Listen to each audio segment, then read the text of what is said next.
ಬಸವರಾಜ ಬೊಮ್ಮಾಯಿ ಪರವಾಗಿ ಮುಳಗುಂದದಲ್ಲಿ ಪ್ರಚಾರ. ಪ್ರಸಕ್ತ ಲೋಕಸಭಾ ಚುನಾವಣೆಯಲ್ಲಿ ಹಾವೇರಿ ಗದಗ ಲೋಕಸಭಾ ಕ್ಷೇತ್ರದ ಬಿಜೆಪಿ ಅಭ್ಯರ್ಥಿ ಬಸವರಾಜ ಬೊಮ್ಮಾಯಿ ಪರವಾಗಿ ಸಹೋದರ ಮಹೇಶ್ ಬೊಮ್ಮಾಯಿ ಮತಯಾಚಿಸಿದರು. ಈ ವೇಳೆ ಮಾತನಾಡಿದ ಅವರು, ದೇಶದ ರಕ್ಷಣೆಗಾಗಿ ನರೇಂದ್ರ ಮೋದಿ ನೇತೃತ್ವದ ಅಭಿವೃದ್ಧಿಪರ ಕೆಲಸ ಮಾಡಿದ ಬಿಜೆಪಿ ಅಭ್ಯರ್ಥಿ ರಾಜ್ಯ ಹಿರಿಯ ರಾಜಕಾರಣಿ ಮಾಜಿ ಮುಖ್ಯಮಂತ್ರಿ ಬಸವರಾಜ ಬೊಮ್ಮಾಯಿ ಅವರಿಗೆ ಮತ ನೀಡಬೇಕು ಎಂದರು.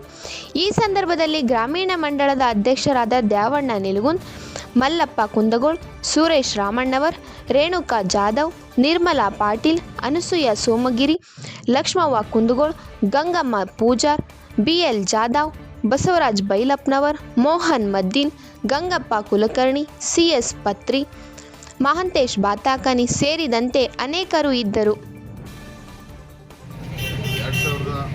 2024 ಲೋಕಸಭಾ ಚುನಾವಣೆಗೆ ನಮ್ಮೆಲ್ಲರೂ ಹೆಚ್ಚಿನ ನಾಯಕರಾದ ಬಸವರಾಜ ಬೊಮ್ಮಾಯಿ ಅವರು ಹಾವೇರಿ ಗದಗ ಕ್ಷೇತ್ರಕ್ಕೆ ಬಿಜೆಪಿಯಿಂದ ಅಭ್ಯರ್ಥಿಯಾಗಿ ನಿಂತಿದ್ದಾರೆ. ಮೋದಿಯವರ ನಾಯಕತ್ವದಲ್ಲಿ ದೇಶದ ಪ್ರಗತಿಗೆ, ದೇಶದ ರಕ್ಷಣೆಗೆ ಮತ್ತು ಅಭಿವೃದ್ಧಿಗೆ ನಾವೆಲ್ಲರೂ ಬಸವರಾಜ ಬೊಮ್ಮಾಯಿ ಅವರಿಗೆ, ಬಿಜೆಪಿಯ ಅಭ್ಯರ್ಥಿಯಾದ ಬಸವರಾಜ ಬೊಮ್ಮಾಯಿ ಅವರಿಗೆ, ನಮ್ಮದು ಗುರುತಿಗೆ ನಾವೆಲ್ಲರೂ